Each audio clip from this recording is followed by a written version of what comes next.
Fuck, man. Surprisingly, we got a lot of shit to go over today. I wasn't expecting there to be quite this many storylines. Now for baseball, there's not a whole lot of shit to go over. I think there's actually only one item for baseball. They're kind of interesting. I believe, what was it? Ryan Presley retired today. Let me just verify that. So yeah, I guess after 13 seasons, Ryan Presley, he called her quits. He put the proverbial nail into the coffin, and he said, "Fuck it, I'm done. I'm done with this sport, and see you later." Now, basically, ends his career with a 3.33 ERA, a 3.27 FIP, and 2018 onwards, he was pretty damn good between 2018 and 2024. His style used to piss me off with how often he would throw, just slider after slider after slider. It's like, bitch, throw your fucking fastball a little bit more. You know what I mean? Oh, hi Sage. You decided to grace us with your presence tonight. Here's the rundown on what happened last night, Sage. Last night we had some vandals come in, and nobody with an authoritative wrench was able to stop them from flooding our chats with pro-Nazism comments.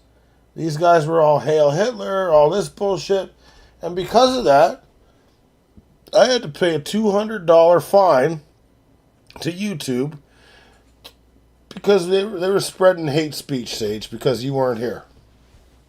You can't take days off. You can't take days off.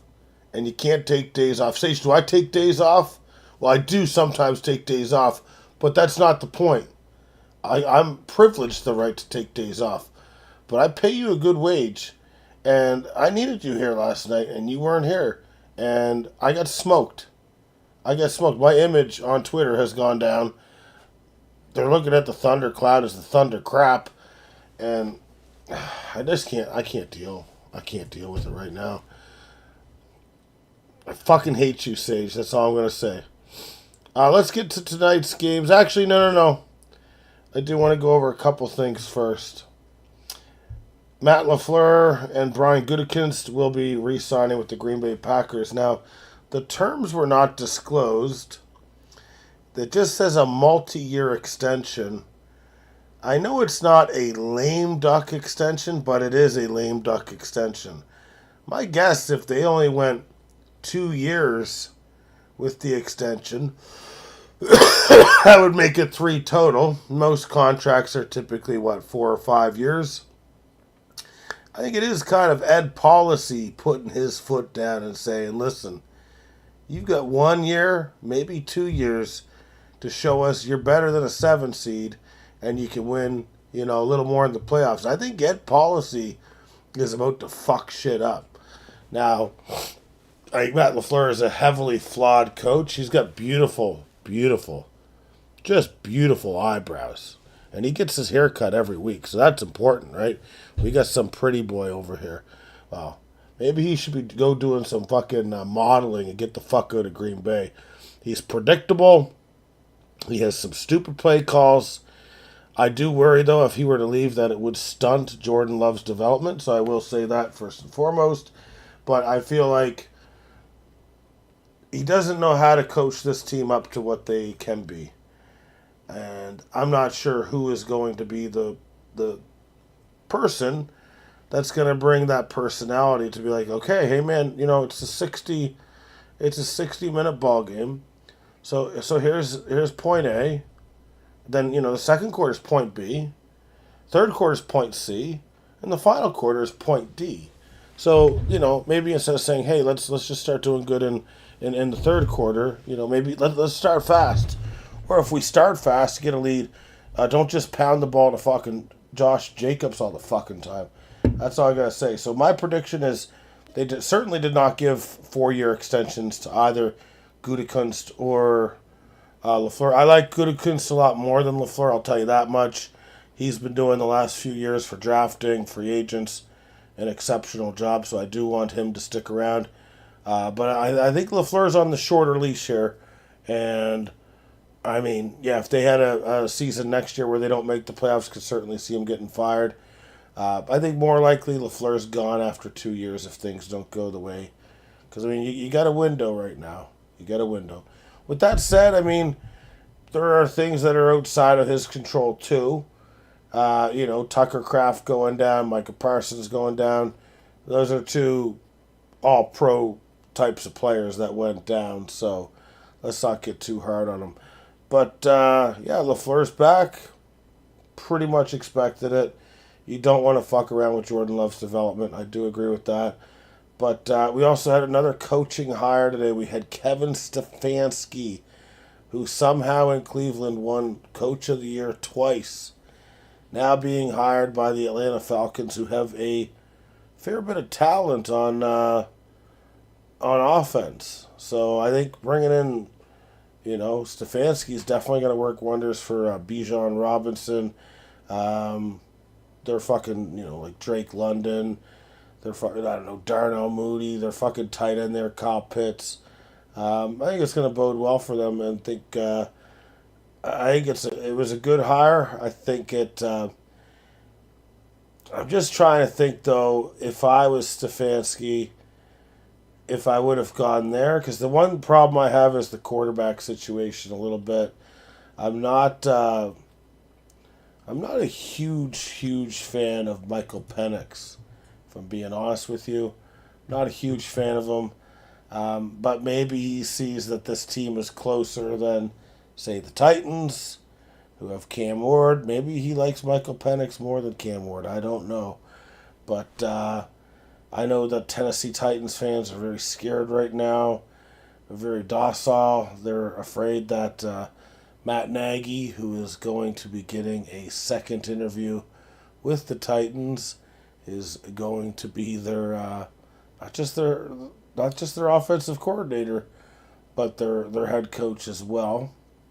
To me, makes interviews like this going around for like Matt Nagy, to me makes more sense if you're like trying to obtain an offensive coordinator. For example, I'll just throw some names. Okay, maybe you want to steal a defensive coordinator from Green Bay and be a cocksucker and just fuck with me, and you take Jeff Hafley from my fucking team. So you pull your little jive turkey bullshit, right?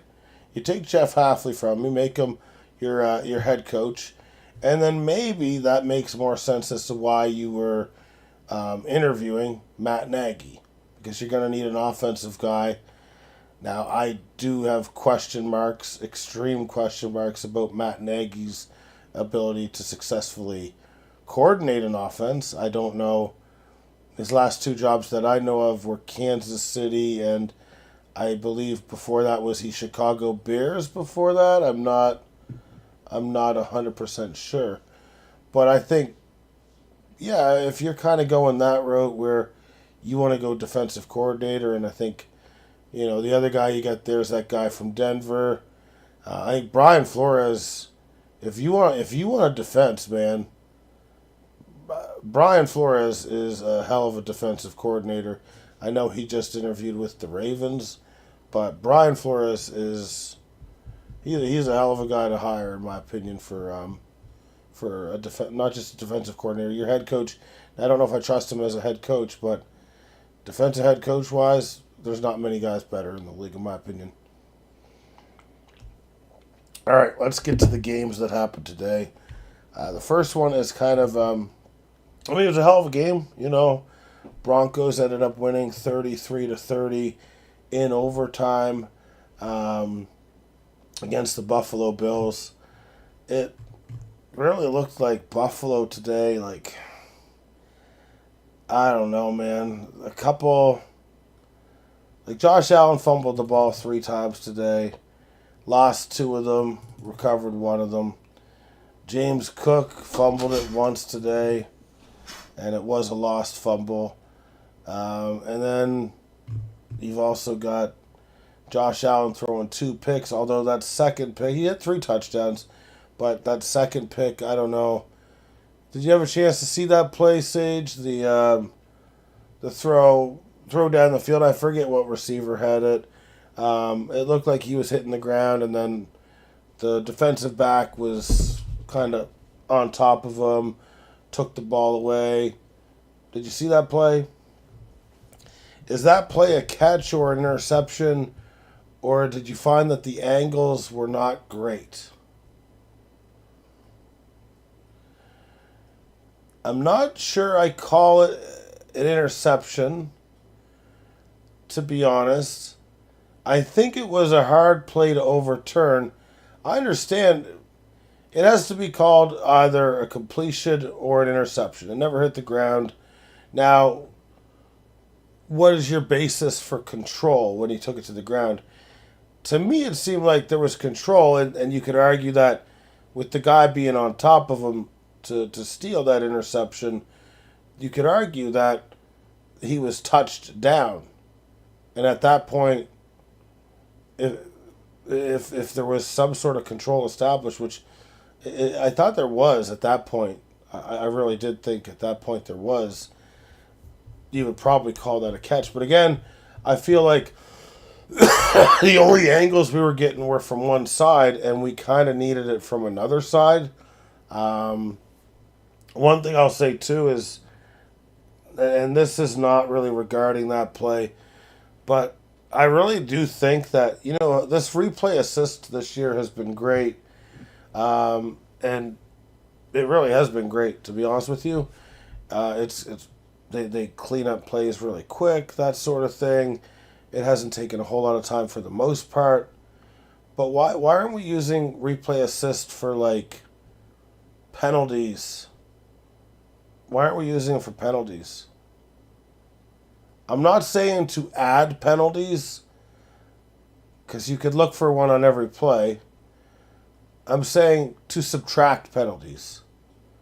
Was this a flag? Was this not a flag? I think that would be something the NFL could look at. There's not that many flags in a game that's going to slow the sport down that much. And there's fucking 45 seconds between a play anyway. It's not going to go too crazy. I think that's something they need to look at, because if there's only 10 or 12 flags in a game, the game's not going to get slowed up that much. They can put more fucking Coors Light commercials out there, you know what I mean? Bo Nix was okay today. 26 for 46, so not super efficient. Did have 3 touchdowns and an interception. But Denver couldn't rush the ball at all. In fact, Bo Nix was the leading rusher with 29 yards on 12 carries. The rest of the receivers, I'm not really sure why, only had 10 carries for 41 yards. So I'm just wondering why they didn't run the ball a little bit more. Not really sure why they didn't do it a bit more. Just going to say what the Platinum Wrench is saying here. I think it's a catch from replays. Cooks has the ball when he's initially touched down. Then Bronco guy just rolls over and takes it. Yeah, that's what I mean. If the weight's on him, that's considered touchdown. Like if any part of your body or your jersey or your helmet or your gloves or your shoelaces touch another person and they're down. To me, that's when it would end, because otherwise we'd have all these fumbles that would be recovered at the bottom, right? Like when you run the ball and you're down because you've been touched, you can't just rip the ball out.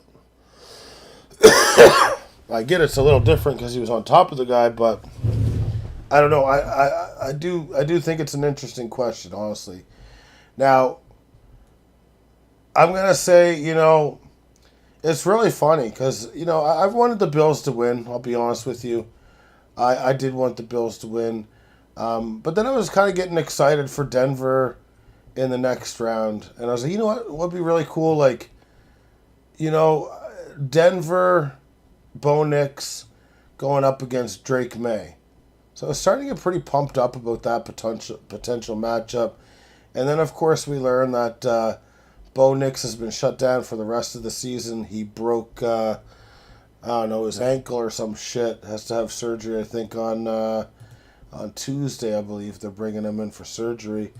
So I was kind of pissed off that, now we're going to have a wild card round that's going to be a complete joke. Unless Vance Joseph and this defense can do something magical, and I do mean magical, we're going to be looking at a terrible AFC Championship game. Now, I don't think they're going to get blown out in some senses, but, are these guys going to be able to run the ball? R.J. Harvey, can you handle 25 fucking carries next week? Because with Jarrett Stidham starting, you're going to have to. You're absolutely going to have to. And God forbid if Jarrett Stidham and this offense has to go up against the Houston fucking Texans. So, I'm pretty concerned about Denver right now. I'm sure Denver fans are as well. Jarrett Stidham has not played an NFL game in over 2 years. So, it's a bad break for Denver, honestly. Even though I was going for the Bills, that's a shitty break. And that does hurt the quality of what we're going to get next week in the championship game, and that's not what we really wanted to see at all. We wanted to see, a bit of a challenge. Now, I'm still saying, Denver's a great team. Their defense could do some fucking crazy shit, but they're gonna be hard pressed. Especially, I think Marvin Mims may have gone down with an injury in the game as well. I know he's a big special teams guy, obviously a receiver as well, but we'll see. You never know. The last time Denver won the Super Bowl, Peyton Manning had a quarterback rating of, I believe, 69.8 when they beat Carolina, I believe, 10 years ago. I am not surprised with what I'm going to say right now. Not surprised whatsoever. And that is basically the Seattle Seahawks did what I thought they would do. I did not think this would be a very competitive game at all. Certainly, I didn't think it was going to be a 35-point blowout. Seattle winning 41-6 over the San Francisco 49ers. But like I said, wasn't enough weapons for Brock Purdy. They weren't able to run the ball, which I said has been a problem for McCaffrey this year. He was not a great runner of the ball. He was a great receiver. They had no receiving options. I mean, they had Juwan Jennings and Christian McCaffrey, and Jake Tongs was the best one for them. So, okay, cool. No pass rush. The worst team, I think, that made the playoffs this year was the 49ers. And I think it's safe to say that right now the 49ers they're in kind of a bad spot, in my opinion. They got Trent Williams and George Kittle. What are they going to do there? I don't know. Maybe we can get to that after. But all I know is Sam Darnold didn't even have to do much tonight. 12 for 17, only 124 yards, 1 touchdown, and 111 rating. Kenneth Walker beat the shit out of the 49ers. 19 carries, 116 yards, and 3 touchdowns. The team, Seahawks, rushed for 175 yards total. 2 fumbles were recovered by the Seahawks, Julian Love and Nick Emmanmori. The other thing here is right off the get-go, Rashid Shaheed, ran one back on special teams. So Seattle is leaps and bounds better than San Fran. This is what we expected to happen. They beat the shit out of them in all 3 phases of the game. And Brock Purdy, if it weren't for upsetting Sage earlier in the season, should be ashamed of himself. Seattle's going to be tough, whoever they play. Let's get to the next games before we talk about that. But I'm telling you, I'm interested to see what the 49ers do a bit in the offseason. Is it time to cut ties with George Kittle? He's got an Achilles injury, man. You're telling me that after his like age 32 season, he's going to come back and you want to pay him money next year? I'd be looking to cut him. Or at least rework the deal somehow. You tell me you need Trent Williams? He's 39 years old. Why do you need Trent Williams? Robert Salah talk should be heating up now. I don't think Robert Salah is a great coach. I think he's a great defensive coordinator. He would not be my choice for a coach. Let's face it a little bit here. He was with the Jets, a very dysfunctional organization. He did have talent, though. He had talent when he was with the Jets. He had, Breece Hall, Sauce Gardner, that fucking, Garrett Wilson. They had a good tight end, too. Forget his name right now, but they had some good talent, man. And they had a good defense. I mean, I don't know. I have no idea. I just don't. I don't see how Robert Salah makes sense right now, given the 49ers were not a good defensive team this year. I get that he's a name. I feel like any team that hires Robert Salah made the wrong choice. I'll say the same thing about if Matt Nagy gets hired as well. Now, Cliff Kingsbury, you can talk me into it a little bit more because I think he does have an offensive mind that is fucking good. But I think with some of the stuff out there, like I'd rather hire the Houston Texans defensive coordinator as a head coach than Robert Salah. That's just my opinion. They set records this year. They only let 17 points per game. So I'd be looking at that. But I'd be more so looking at, okay, this Clint Kubiak guy for Seattle. That seems like a really good hire in the making. And I think there's guys, you don't just want to look at the guys that you know. In fact, most of the best hires are guys that you're going to be like, who the fuck is this? Why the fuck did we hire this guy? Those are your best hires a lot of the time. Let me just see how much of the Texans defense is DeMeco Ryans doing a lot of it rather than the DC. That's true, but the play calling isn't being done by DeMeco Ryans at the same time. If the play calling was being done by DeMeco Ryans, then I would say, that's a stronger point. So I can't knock the guy if he's calling plays. The guys I knock are the ones that don't call plays. So that's kind of why I don't necessarily think John Harbaugh is necessarily a great hire for the Giants. He doesn't call plays. They say he built a culture, but the culture he built was most of his team fucking hating him in Baltimore. So that's why I don't even look at that as a great hire. I look at the Stefanski hire by the Falcons as a very good hire.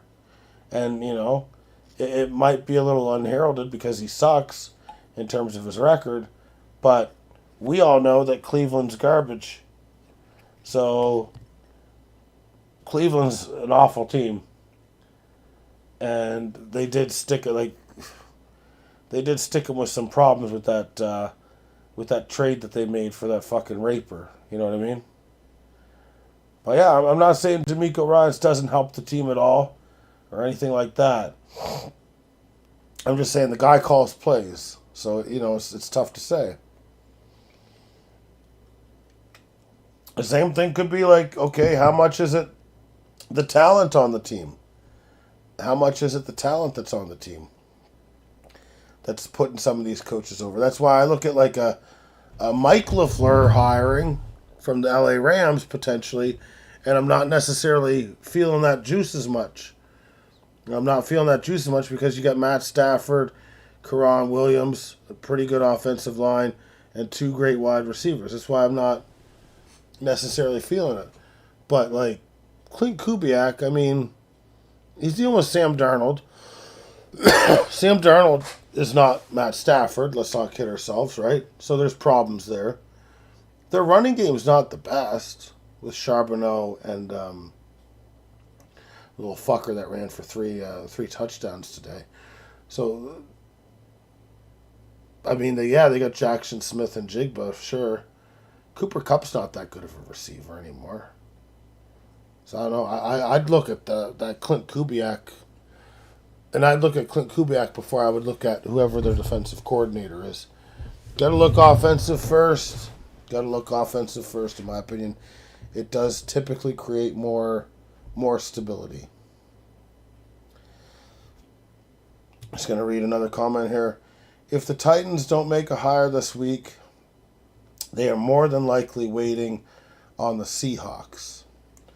Now, for me, my question to you is, okay, let's say the Titans are going to miss out.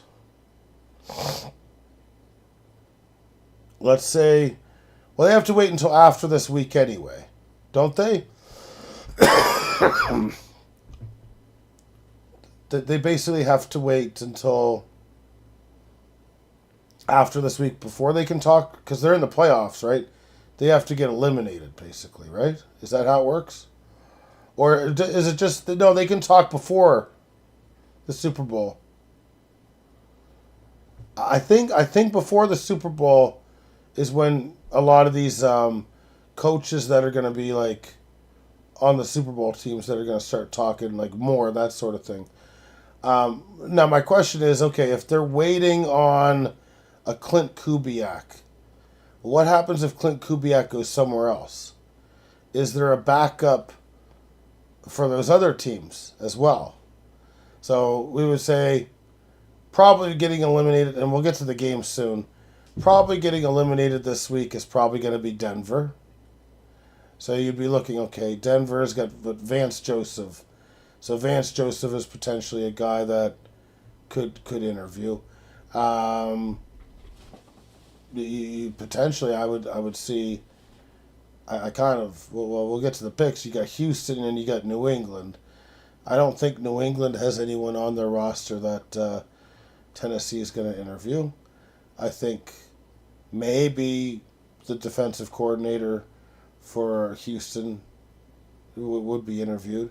Then if you kind of look at the other side, so you'd have Seattle and the Bears. I don't really think they're going to take anyone from the Bears, honestly. So, I mean, you got to make sure you get backup plans, too. But then you got to make sure you get the guy when you can get the guy, too. Still a lot of coaches out there. I'm really, really surprised. Matt Nagy's not a real option, in my opinion. I don't think Matt Nagy's a real option. I think that you guys would regret Mike McDaniels. I think Mike McDaniels is a guy, he should be an offensive coordinator somewhere. He should not, in my opinion, he should not be a head coach. In my opinion. But, yeah, we can come back to that. I'm just going to go over tomorrow's games. So just give me a second here. So, speaking of the Houston Texans, they are on the road in Foxborough against the New England Patriots. And New England at home is favored to win by 3 points or more. Now, I am going to type in weather for Foxborough.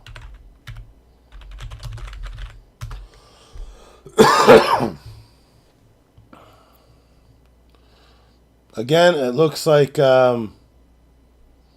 getting a little lucky is CJ Stroud.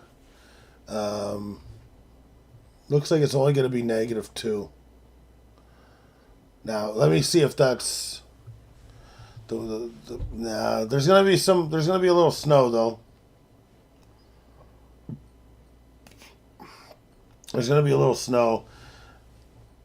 CJ Stroud isn't great in bad weather games, but it seems to be heating up in New England, so I don't think the weather is going to be overly crazy.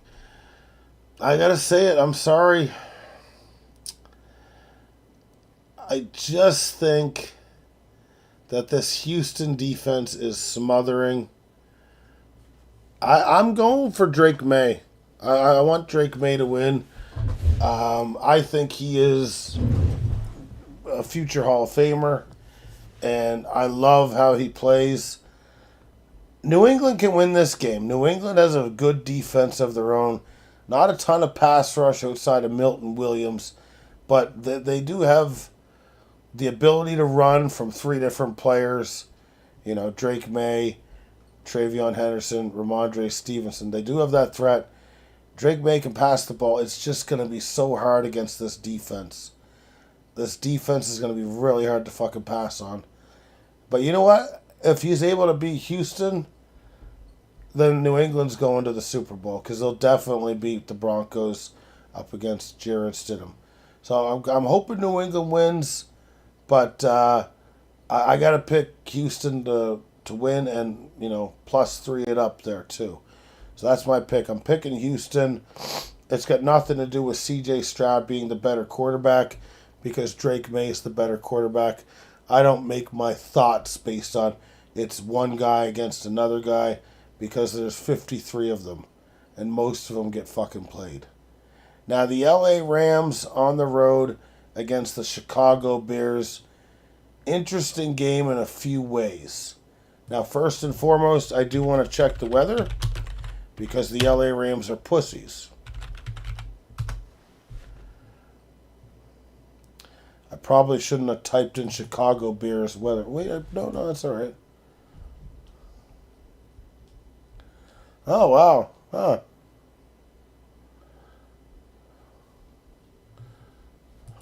One second. Sorry, just reading real quick.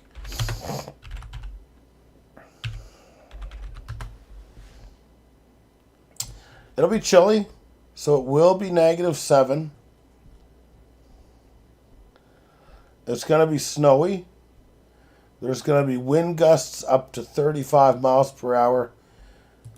The weather, to me, gives the Bears an advantage. The Bears have been playing in shit weather for, the last 6 or 8 weeks. I mean, they're never playing in great weather.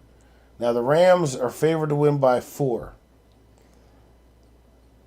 I feel like 4 is a lot. I'm going to take the Bears to cover the +4, but I don't know who's going to win the game. So I need to think a little bit. Because in bad weather, you know Ben Johnson and the Bears are going to run the ball. Now, the Rams do have a good front 7. They don't have a great secondary, especially their corners. They do have Matt Stafford, who has done it before. I feel like I just don't trust the Bears' defense. I got to go with the Rams to win this one. I'll go with the Bears to cover the +4. I think they'll keep it really close. I do think they'll keep it close with the conditions. But I just got to think, man. The Rams almost beat Philadelphia last year in conditions that were not great either. I think I got to go with the Rams here, honestly. But we'll see what happens. The defense of the Bears does not scare me.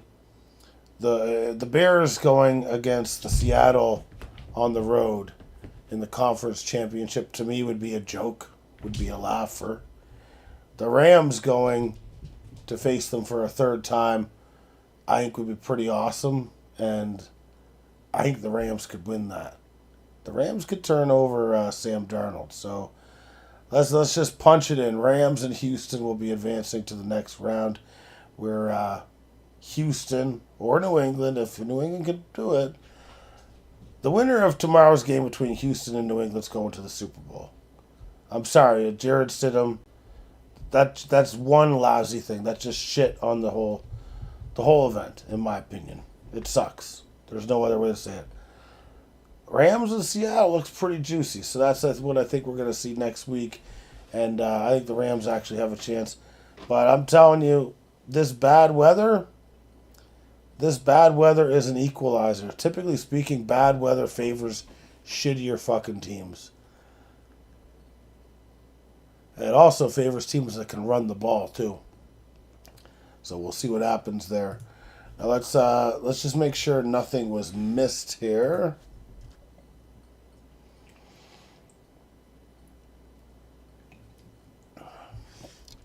Just to quickly go to Roto World.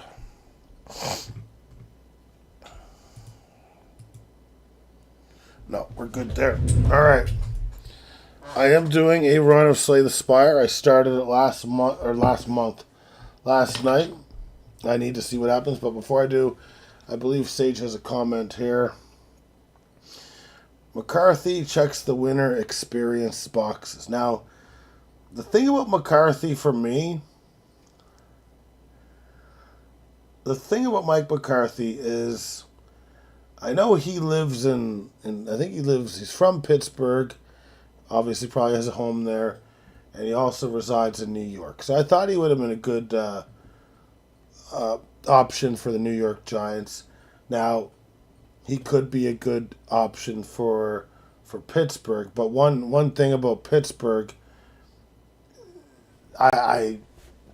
Pittsburgh's probably going to hire an extremely young guy that we don't even know about. Pittsburgh has had 3 coaches since 1969. 3 coaches. Chuck Noll, Bill Cowher, and Mike Tomlin. So if they're looking for like a coach to take them another 20, 30 years, they're probably not going to take Mike McCarthy. Mike McCarthy makes sense to a lot of teams. Now, Tennessee, do I see him going there? I just have a feeling he's not going to go there. But I think if he went there, it would be a good target for Tennessee. Mike McCarthy is good with quarterbacks, and he does have a good presence in the locker room. Like his team does love him. You know what I mean? And I think he'd be a great hire for Tennessee. I think he'd probably be the best hire that Tennessee could make. Unless there's a young up-and-comer that we don't know about, right? I think Mike McCarthy. Now, I'm not hearing anything about Mike McCarthy, like in the rumors. And that's kind of weird. Like, is he... Wait. The Titans interviewed Mike McCarthy? Why didn't you tell me this, Sage? I looked like an idiot on here. Oh!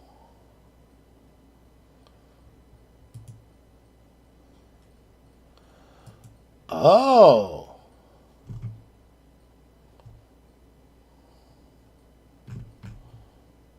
That's interesting. Mike McCarthy's coming in for a second interview to Tennessee. He wouldn't waste his time either. Mike McCarthy wouldn't waste his time to actually come in because, like, he's pretty. Like, if he stays retired, I think he's pretty fucking happy being retired. To be honest, huh? Yeah, I heard about the Dolphins for Halfley as well. I think Mike McCarthy is a better fit, though. Honestly, Mike McCarthy would be perfect for Tennessee. Plus, I mean, they got money that they can spend and stuff too. That'd be a good fit. I didn't know they did interviews. I figured Mike McCarthy had interviewed with no one. That's why I was saying, like, I thought you were just making just saying, like, an in general type of a comment. You know what I mean? Interesting. Wow. I hope you guys get Mike McCarthy. That'd be cool, man. If you guys get him, I actually would have a bit of faith in your organization, at least. Now, he's not a super... Like, I'll be honest with you about Mike McCarthy. He's not a super sexy play caller, but he is good for passing. I have not been able, when I did my search, I was not able to find anything that indicated that Mike McCarthy had interviewed with anyone else. So it's possible that he really likes that guy.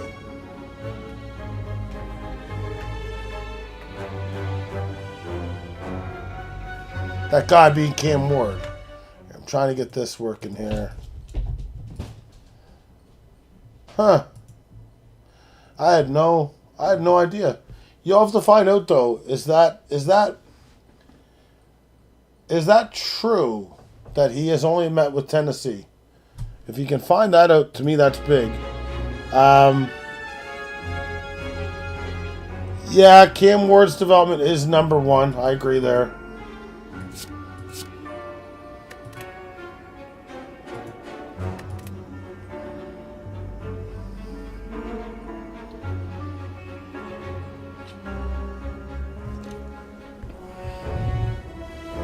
All right.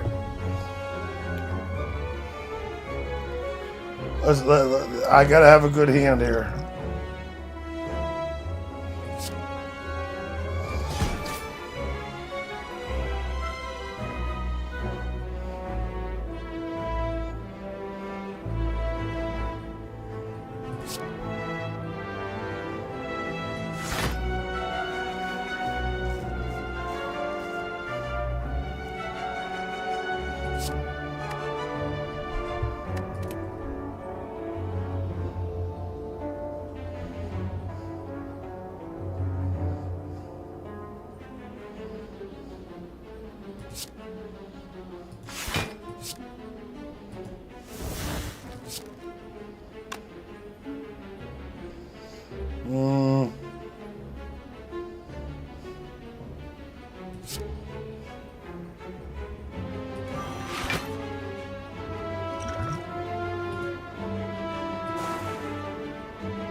We're in trouble.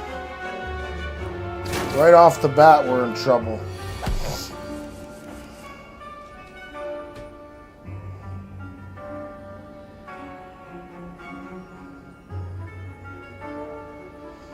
Who the hell is Chad Brinker?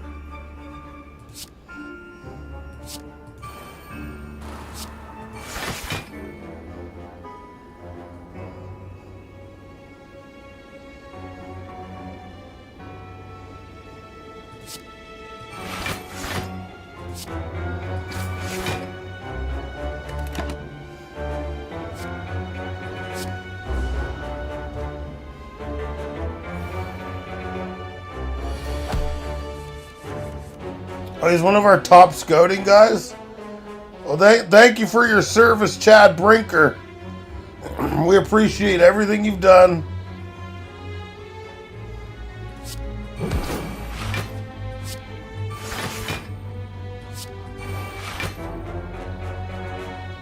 Fuck, he was there 13 years? Wait, that's the Titans GM? I thought the Titans had a shitty GM. Or am I thinking of the guy before? Oh, assistant GM.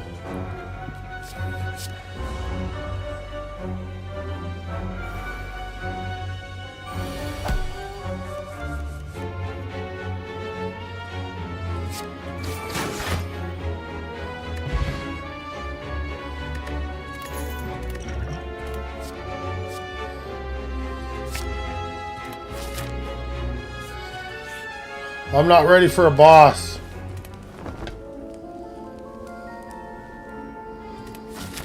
I'm gonna have to play this like perfectly. This is an Act 3 boss. Okay.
Yeah, I think with the Giants gone, there's not gonna.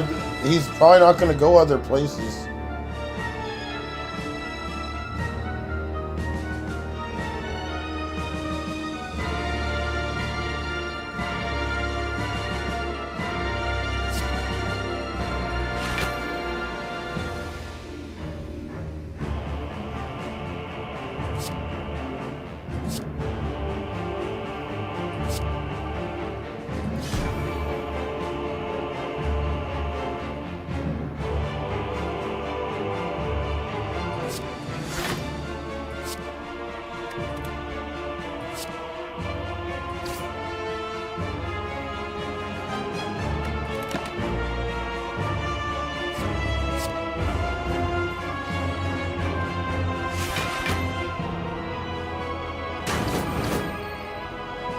Ah, I didn't have enough health.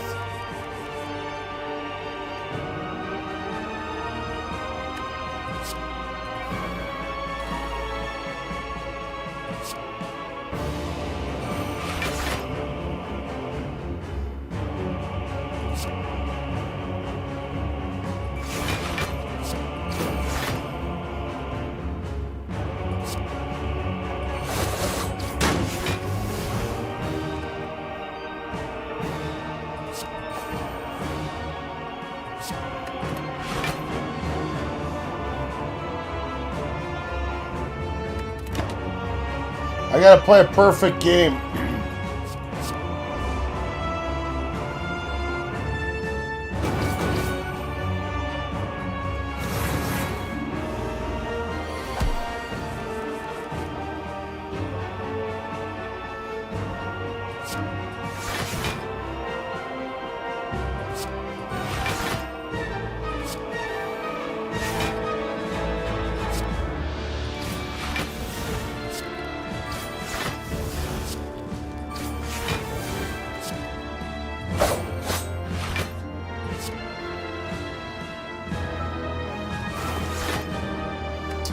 Ah.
Oh.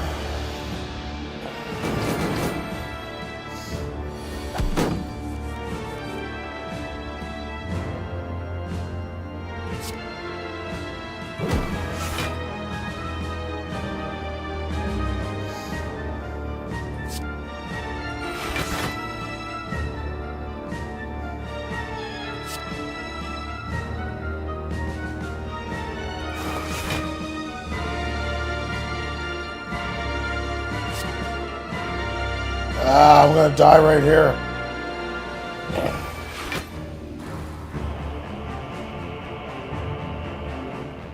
He's gonna do 28 damage.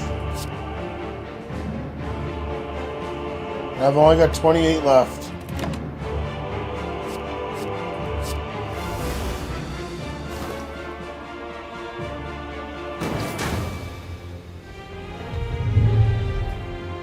And on that note, I'm taking a fucking piss.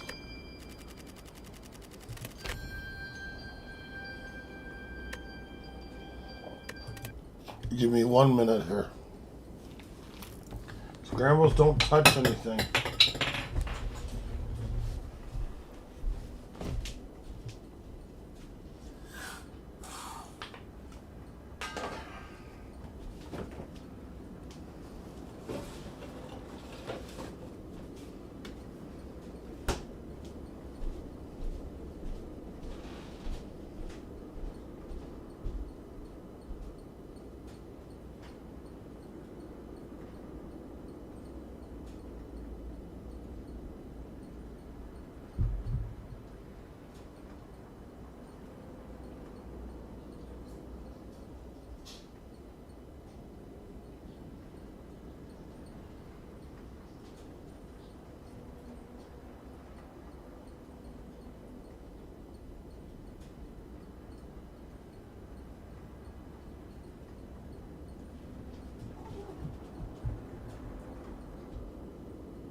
Frig off, Hopper.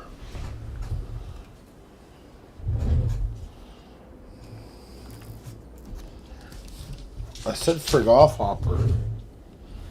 Stop being so goddamn happy. Alright, we're gonna do another one.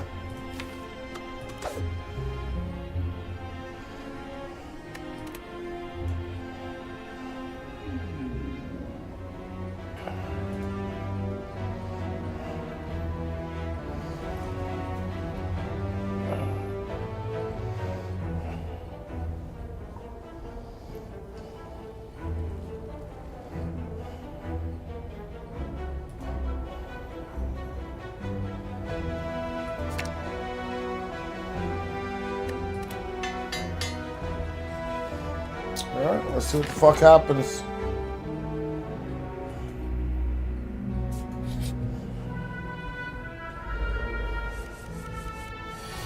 These guys are so easy.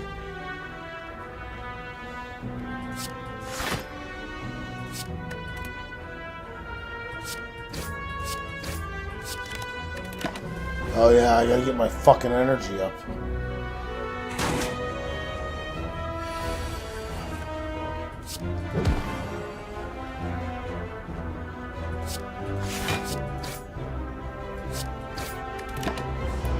We'll try to beat this little fucker as quick as we can.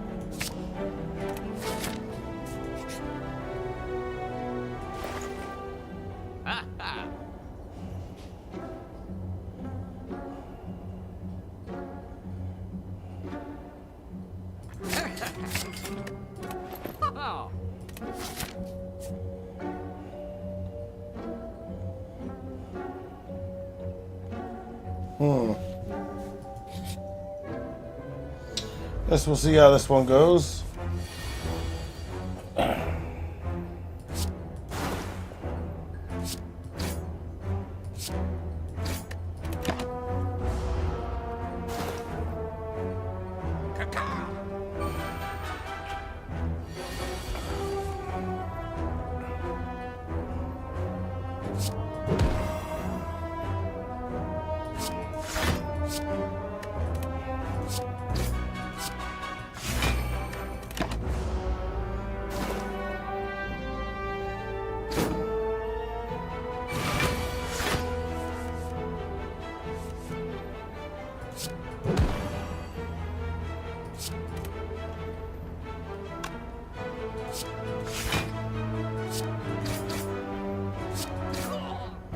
Alright, he's dead.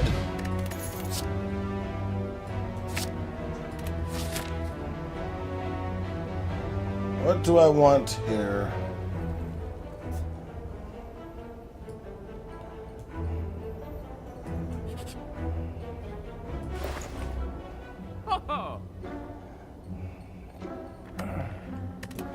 You got no money.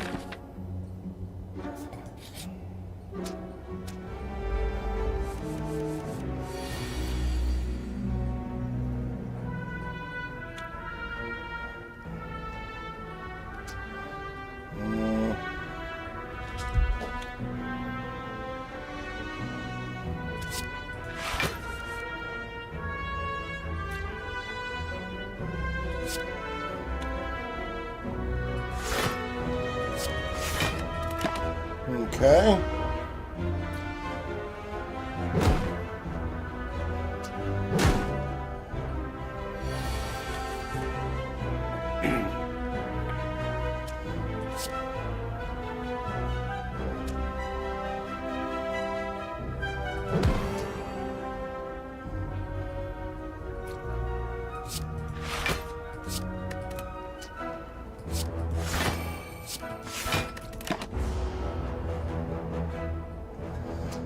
God, it sucks having to build your fucking deck back up again.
Alright, let's upgrade a card.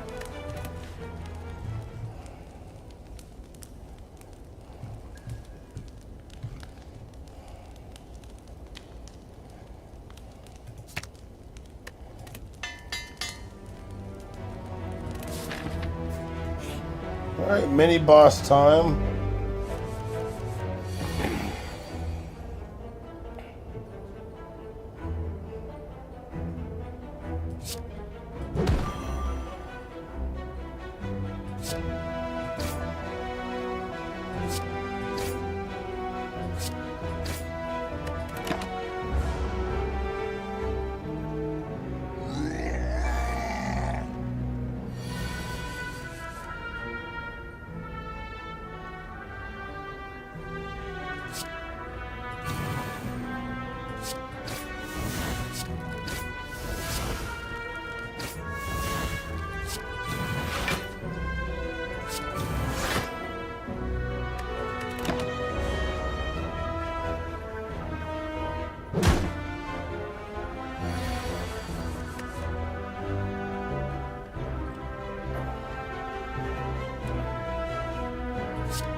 Well, we better kill him here.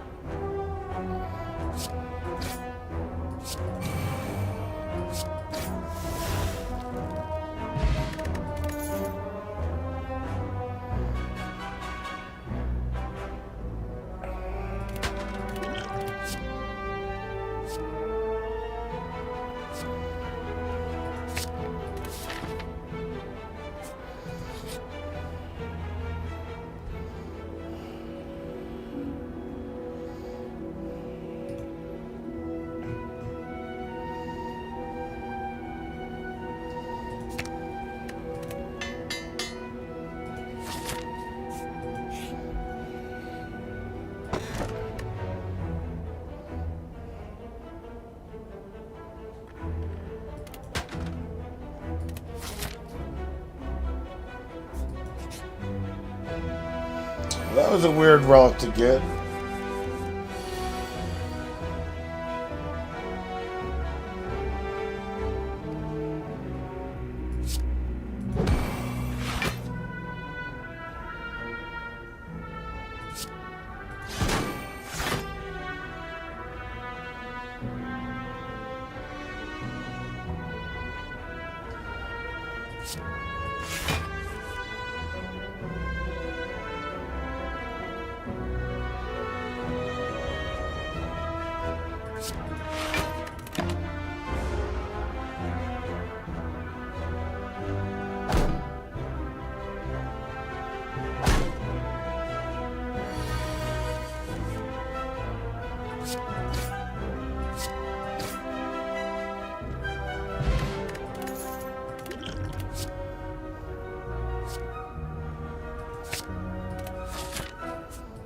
Yeah, so this relic hero damaged them 52 times on the 7th turn. Oh, these guys want to fuck with me?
Oh, these little fuckers.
There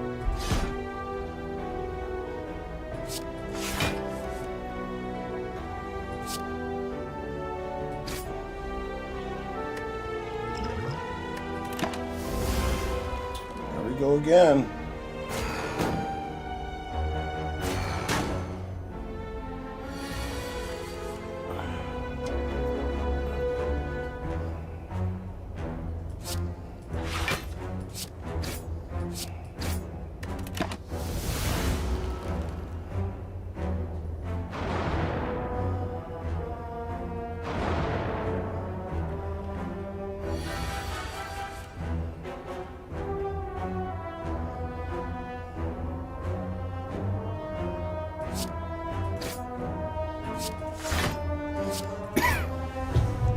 I don't know why we're taking so much damage to this fucking shitty ass boss. But we are.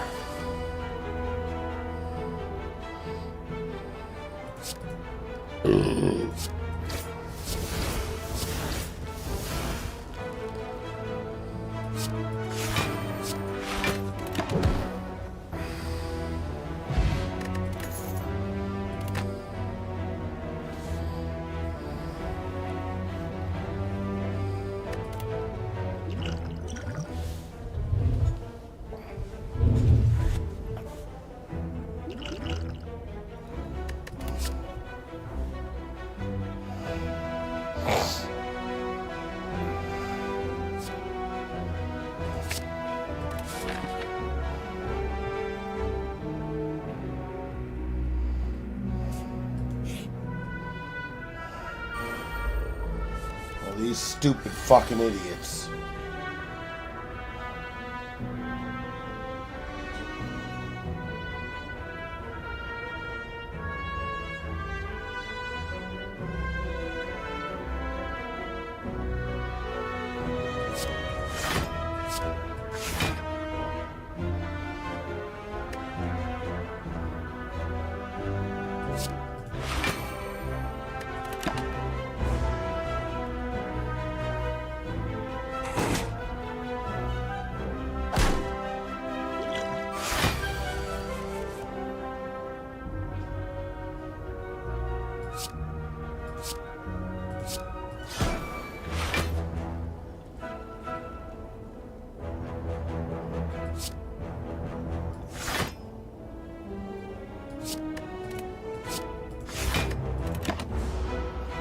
Well, you can fucking slow play it.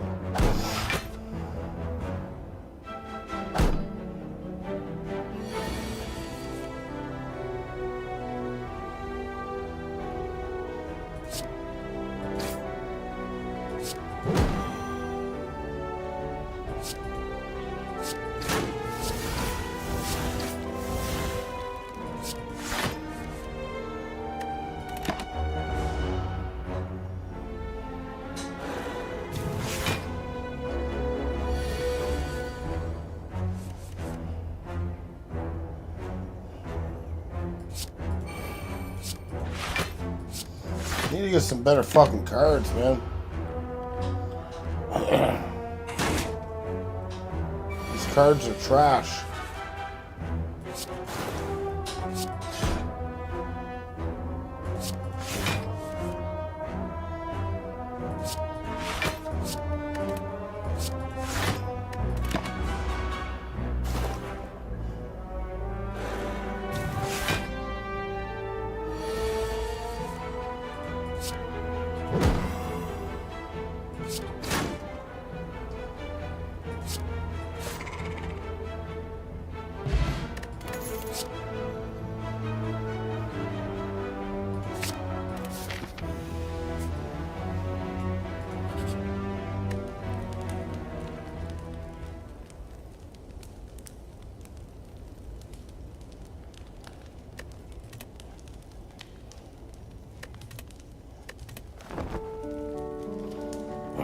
Alright.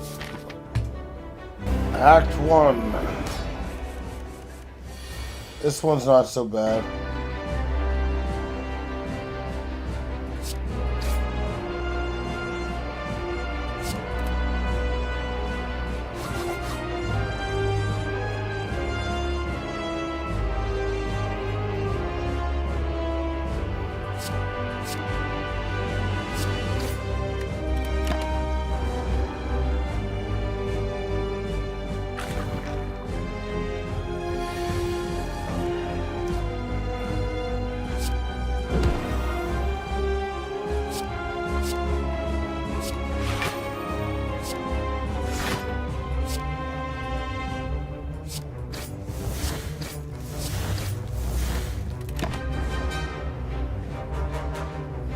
So far, he's been pretty docile.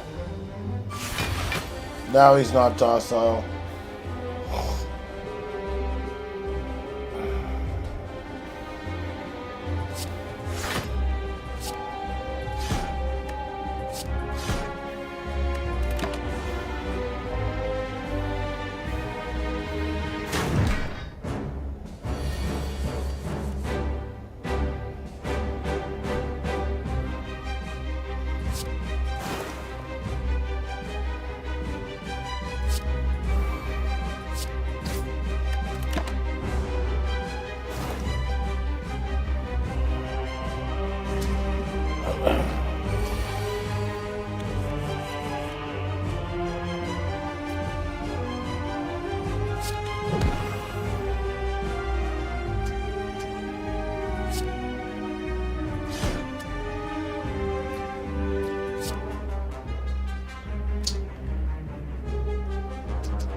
Well, that one relic paid off.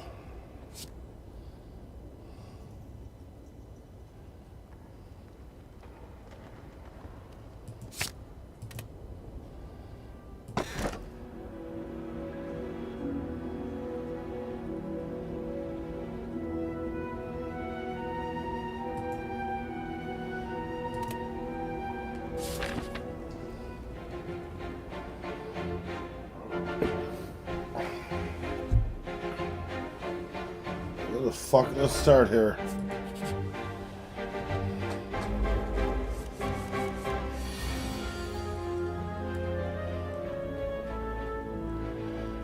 Easy hopper.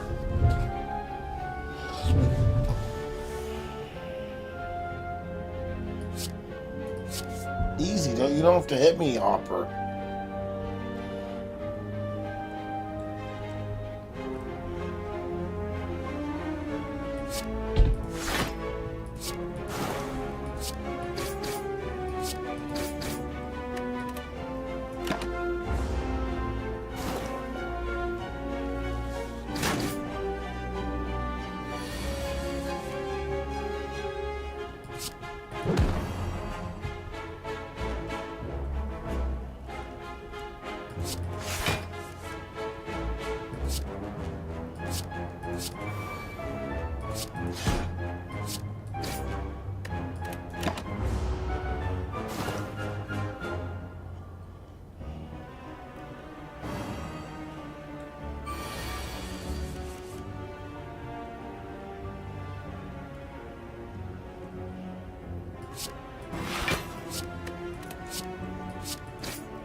Well, it wasn't too bad. Okay. Easy up there, Scrambles. You're gonna break something.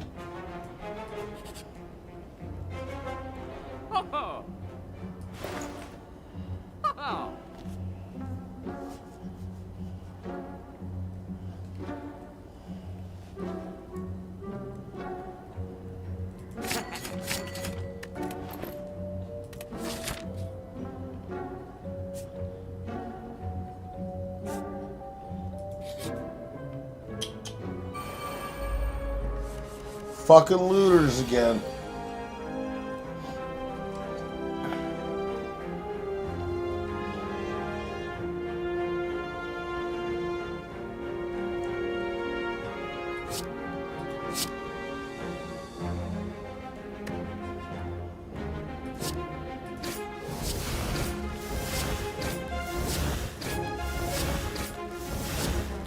Definitely made a mistake there.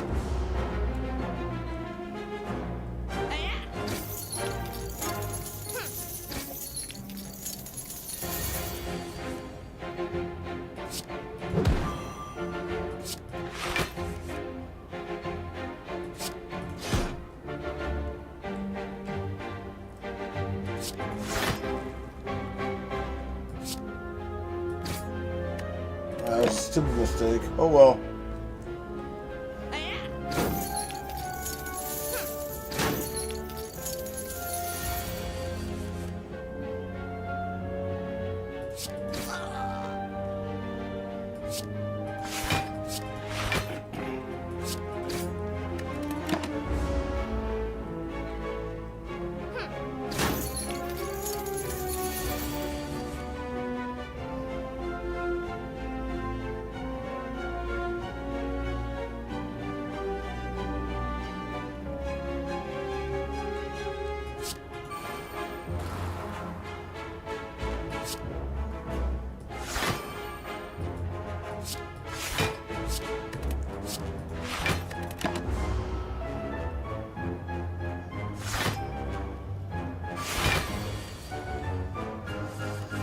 This guy looks like he wants to battle right till the end. Oh, he's putting up his little shield, is he? These looters are cowards. These arc raiders are cowards.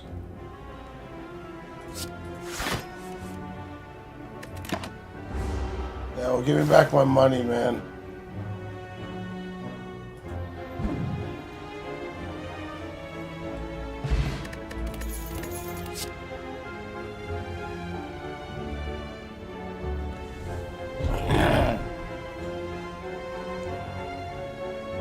That's true. If we signed both of them, I did say that. And I absolutely would have, pulled my weight. But neither of them signed here. So, joke's on you guys for thinking they might. Trying to rip me off.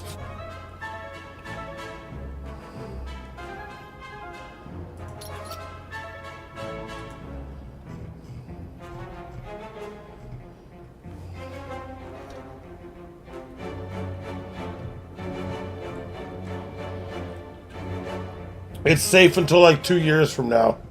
Then it could happen.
Thank you for reminding me, Sage, that I don't have to pay this.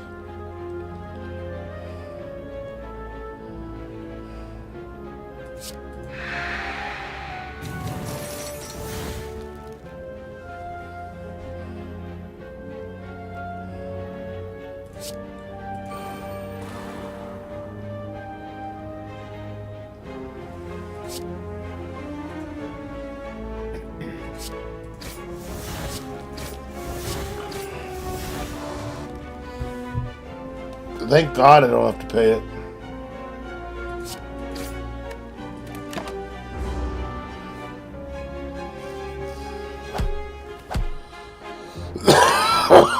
That'd be a lot of money.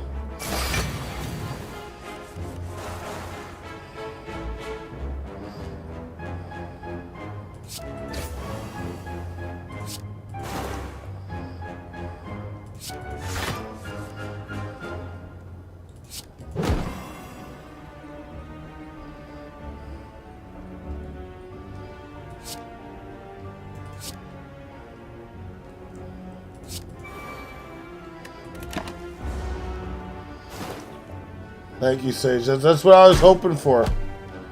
I was hoping for both Tucker and Boba Fett not to come back. You got me pegged.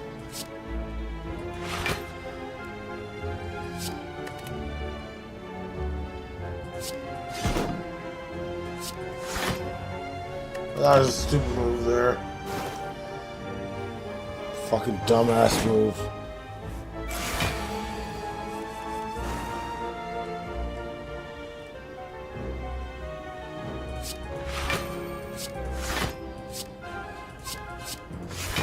I need to piss again. I'll be right back. What are you doing up there, Snurbles? Shouldn't be.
Okay.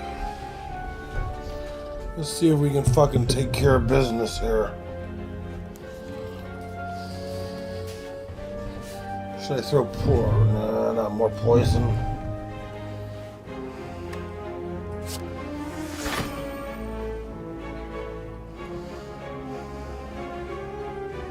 Yeah, we should throw a little more poison on him.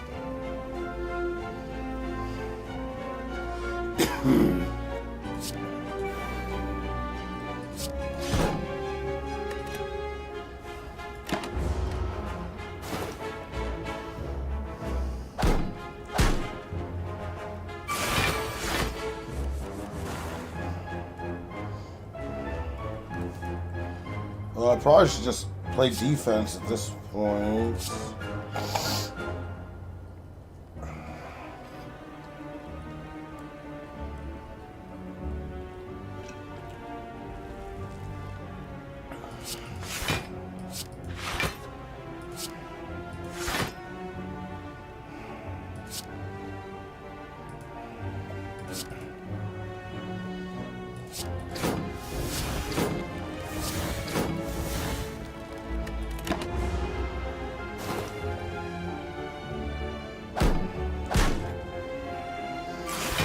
this guy is dead extremely soon.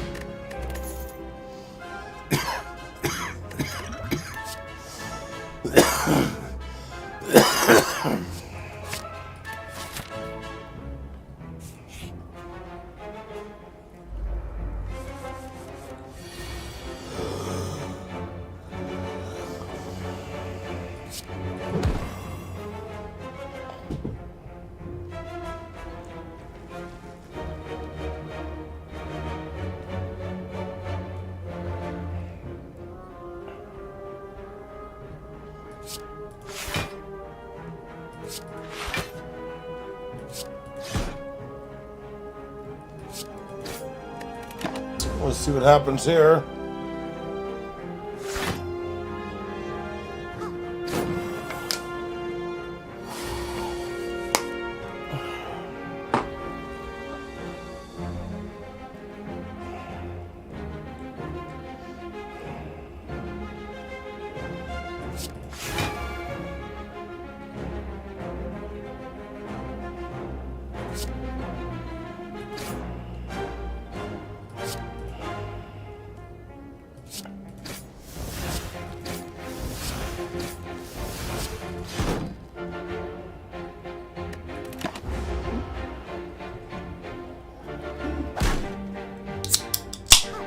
Took a shot right there in the chops.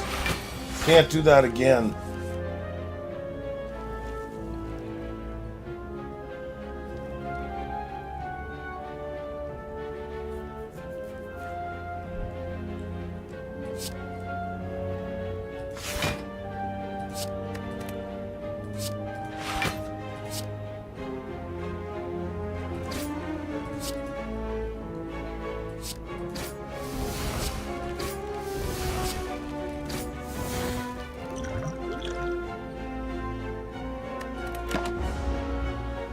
Come on, man. Let's just fucking...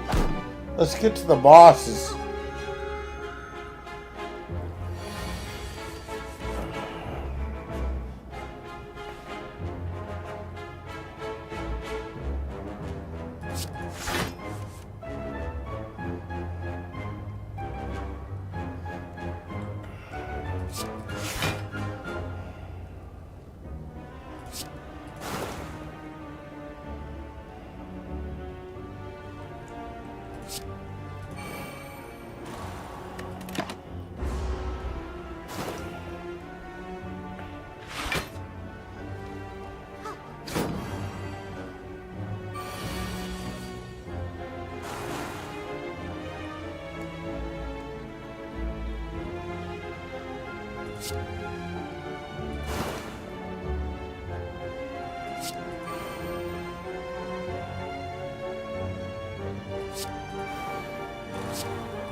Alright, let's keep it moving.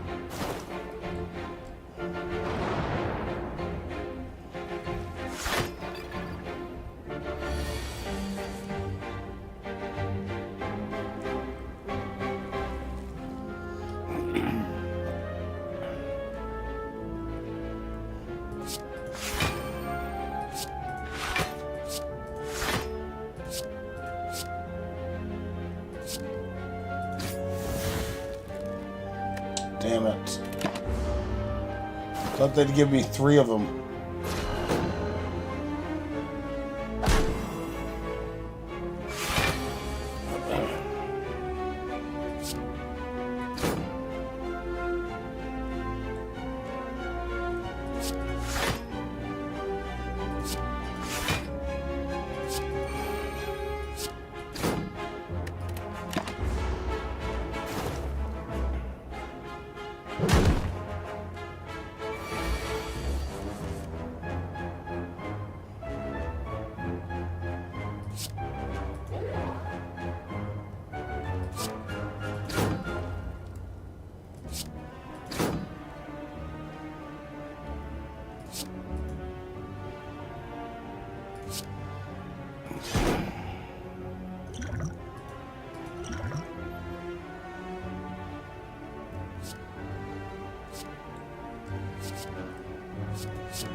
Too much fucking damage taken there.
Yeah, not a super great start, but oh well.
Still taking too much.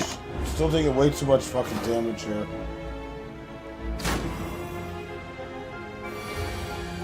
Fucking way too much damage.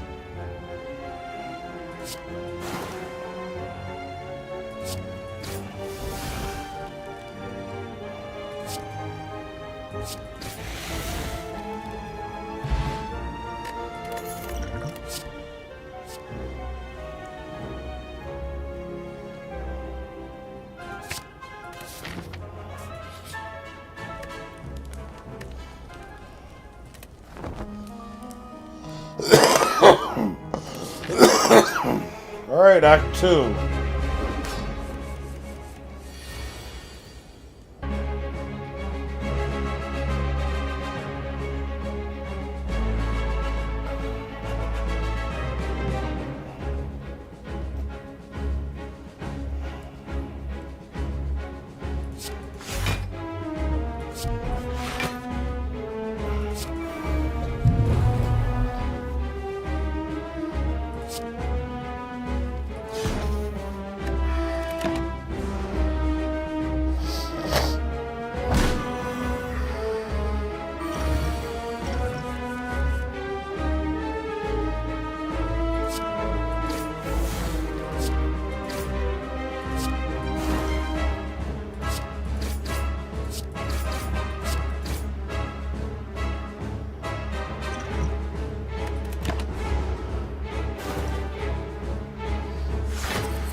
I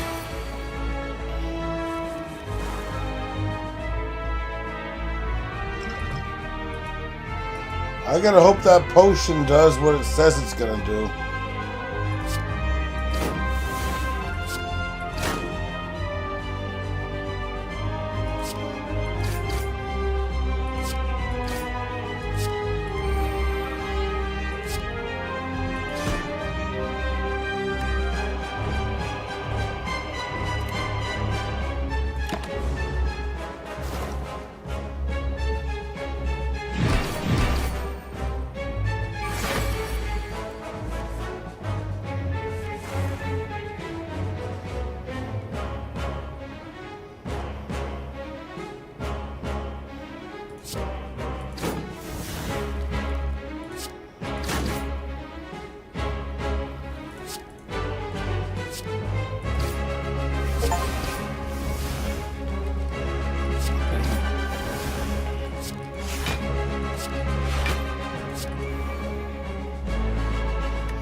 Thank God for that potion, but let's see.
That wasn't hard or anything, Jesus.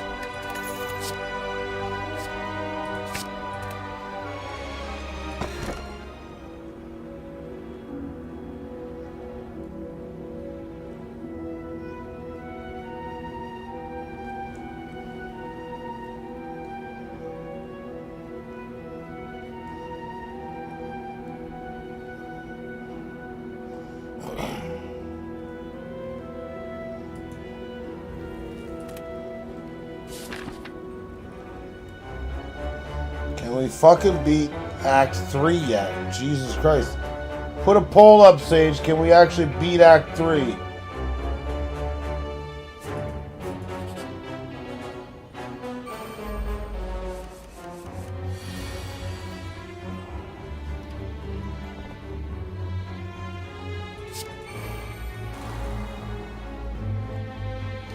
The results were a resounding no. Unbelievable. Not even one yes? How come I can't vote?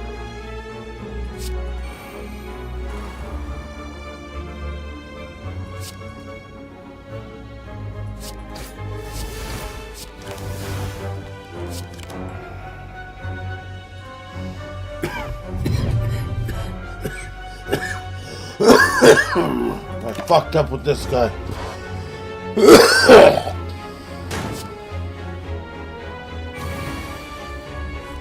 I can't get rid of that either. It'll be a quick death.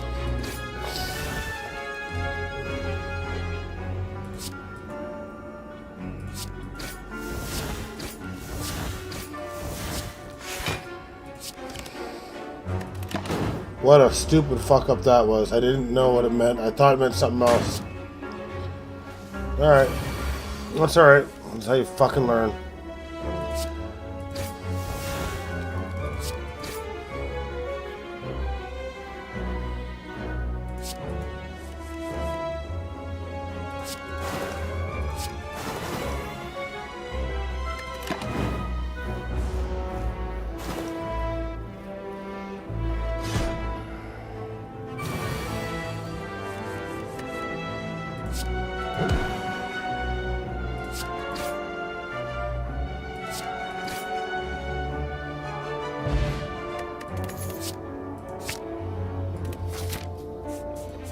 That was really stupid.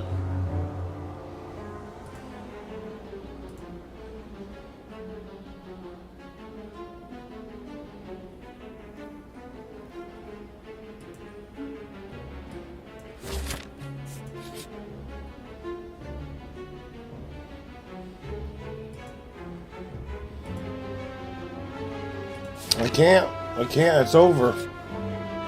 It's fucking over.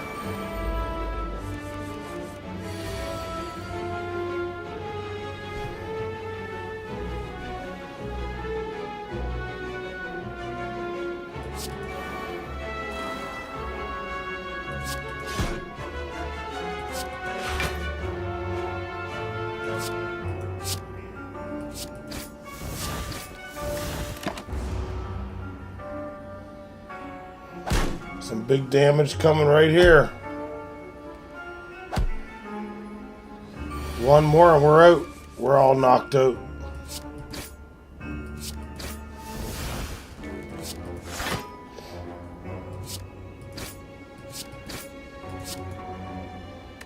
And here comes the knockout blow because of my foolish mistake. Fuck it. We'll do the dinosaur game tomorrow. I gotta talk Nathan into it. Alright, that's it. That's all she wrote. We're out of here. 4:30 Eastern tomorrow. You guys be there or don't. Alright, have a good night.